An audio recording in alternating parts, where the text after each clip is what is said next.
புகழ்கின்றோம், போற்றி புகழ்ந்து பாடுகிறோம், புகழ்கின்றோம் உம்மையே புகழ்கின்றோம், போற்றி புகழ்ந்து பாடுகிறோம், உயர்த்துகிறோம்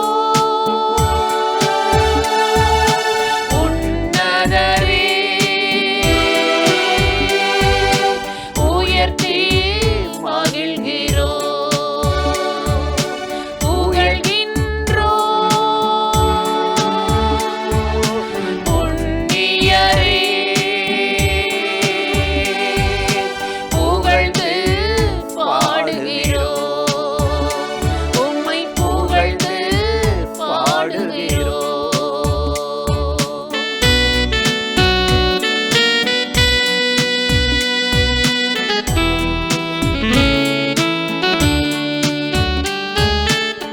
நூற்றுவத் தலைவனை தேற்றினீரே, வார்த்தையை அனுப்பி வாழ வைத்தீர். நூற்றுவத் தலைவனை தேற்றினீரே, வார்த்தையை அனுப்பி வாழ வைத்தீர். விசுவாசம் பெரிதென்று பாராட்டினீர், விசுவாசம் பெரிதென்று பாராட்டினீர். விண்ணக விருந்தில் இடம் கொடுத்தீர், விண்ணக விருந்தில் இடம் கொடுத்தீர். உயர்த்துகிறோம், உயர்த்துகிறோம் உன்னதரே, உன்னதரே, உயர்த்தி மகிழ்கிறோம், புகழ்கின்றோம், புகழ்கின்றோம் புண்ணியரே, புண்ணியரே, புகழ்ந்து பாடுகிறோம், உம்மை புகழ்ந்து பாடுகிறோம்.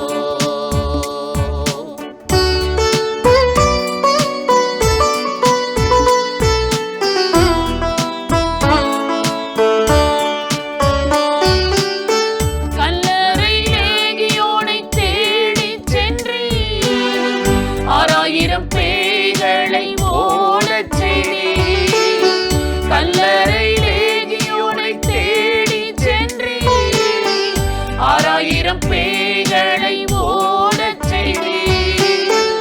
ஆடை அணிந்து அமரச் செய்தீர், ஆடை அணிந்து அமரச் செய்தீர். ஆர்வமாய் சாட்சி பகரச் செய்தீர், ஆர்வமாய் சாட்சி பகரச் செய்தீர். உயர்த்துகிறோம், உயர்த்துகிறோம் உன்னதரே, உன்னதரே, உயர்த்தி மகிழ்கிறோம், புகழ்கின்றோம், புகழ்கின்றோம் புண்ணியரே, புண்ணியரே, புகழ்ந்து பாடுகிறோம், உம்மை புகழ்ந்து பாடுகிறோம். அல்லேலூயா, அல்லேலூயா, அல்லேலூயா, அல்லேலூயா, அல்லேலூயா,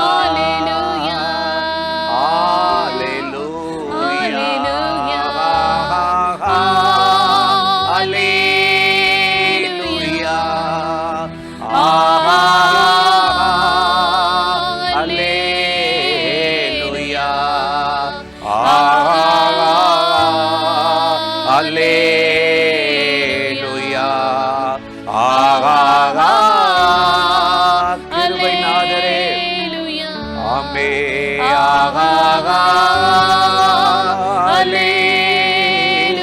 அல்லேலூயா,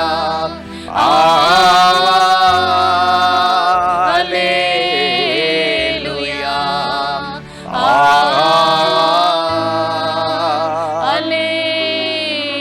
அல்லேலூயா.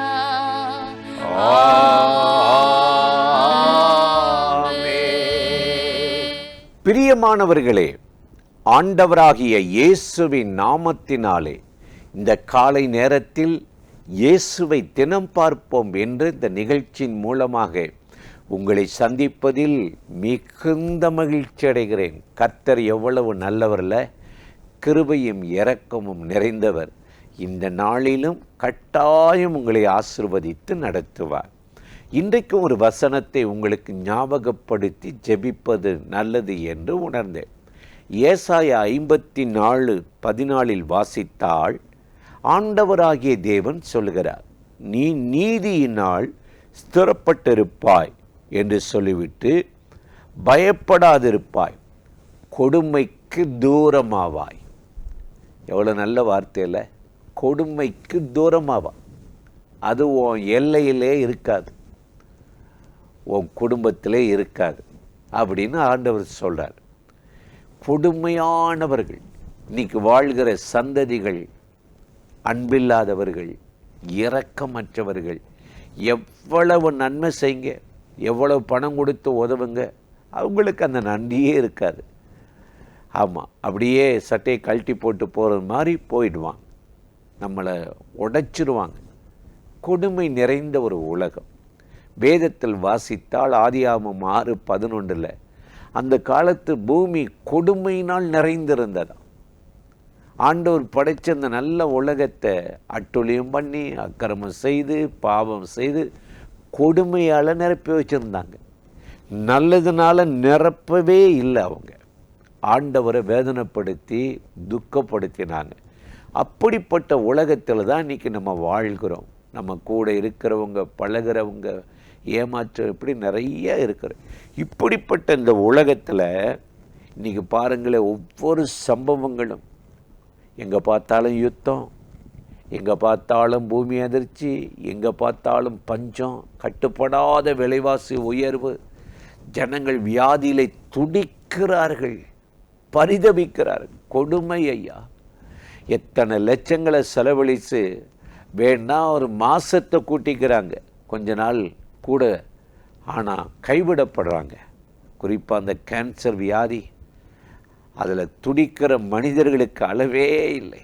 அவ்வளவு கொடுமை ஐயா, அது அவ்வளவு கொடுமை. எல்லாம் சரியாகுன்னு சொல்கிறாங்க, ஆனால் கர்த்தரா இறங்கினால என்ற இந்த கொடுமைக்கு நம்ம தப்பவோ தூரமாகவே முடியாது.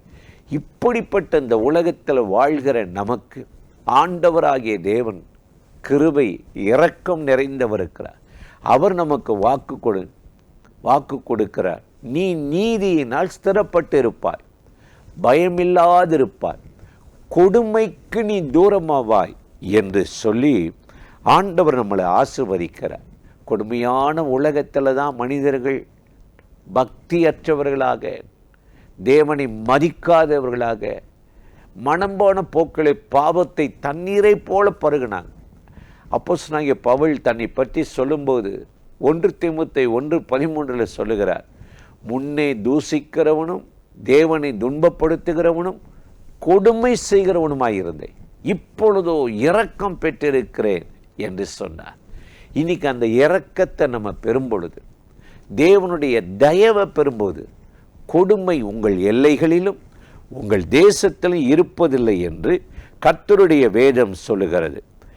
ஏசாயா 60:18 பார்த்தீர்கள், இனி கொடுமை உன் தேசத்திலும் அழிவும் நாசமும் உன் எல்லைகளிலும் கேட்கப்பட மாட்டாது. உன் மதில்கள் இரட்சிப்பு என்றும் உன் வாசல்கள் துதி என்றும் சொல்லப்படும். இனி கொடுமை உன் எல்லைகளில் உன் தேசத்தில் இருப்பதில்லை. உன் வாசல்களில் என்ன இருக்குமா? ஆண்டவர் சொல்லுகிறார், துதி இருக்கும், இரட்சிப்பு இருக்கும், சமாதானம் இருக்கும். அப்படிப்பட்ட அந்த சமாதானத்தையும் மனமகிழ்ச்சியும் கொடுக்கத்தான், இந்த கொடுமைக்கு விலக்கி நம்மளை தப்புவிக்கத்தான் ஆண்டவராகிய தேவன் சொன்னார், நீ கொடுமைக்கு தூரமாவாய் என்று சொன்னார். இன்றைக்கு காலையில் இந்த நிகழ்ச்சியில் இணைந்து இந்த வார்த்தைகளை கேட்டுக்கொண்டிருக்கிற என் அன்பு சகோதரனே, சகோதரியே, எத்தனையோ கொடுமைகள், எவ்வளவோ போராட்டங்கள், காரணமில்லாத பகைகள், மனிதர்கள் உன் உள்ளத்தை உடைத்து வேதனைப்படுத்திட்டார்களா? இந்த நாளிலும் கர்த்தருடைய வல்லமை கிருபை உங்களை இறங்கி அந்த கொடுமைக்கு விலக்கி தப்புவிக்கும். அந்த தேவாதி தேவனை நோக்கி நாம் இப்பொழுது ஜெபிக்கலாமா? அன்பும் இரக்கமும் கிருபையும் நிறைந்த நல்ல ஆண்டவரே, இந்த ஆசீர்வதிக்கப்பட்ட நாளுக்காக, நேரத்துக்காக, கிருபைக்காக நன்றி. இப்பொழுது யாரெல்லாம் அந்த நிகழ்ச்சியில் இணைந்து இந்த வார்த்தைகளை கேட்கிறார்களோ அவர்கள் சந்திக்கிற கொடுமைகள், வேதனைகள், குடும்ப பிரச்சனைகள், வேலை ஸ்தலத்தில் காணப்படுகிற கொடுமைகள் எல்லாவற்றுக்கும் விலக்கி அவைகளுக்கு உம்முடைய பிள்ளைகளை தூரமாக்குவீராக. பாதுகாத்தருளும். உம்முடைய சமாதானம், ரட்சிப்பும் ஆண்டவரே அவர்கள் எல்லைகளில் விரிவடையட்டும். வாசல்கள் துரியால் நிரம்பட்டும். மனமகிழ்ச்சியை தாரும். இந்த நாள் அவர்களை ஆசீர்வதித்து அற்புதமாய் நடத்தும்படி இயேசுவின் நாமத்தில் வேண்டிக் கொள்ளுகிறோம் எங்கள் உயிர் உள்ள நல்ல பிதாவே. ஆமேன், ஆமேன்.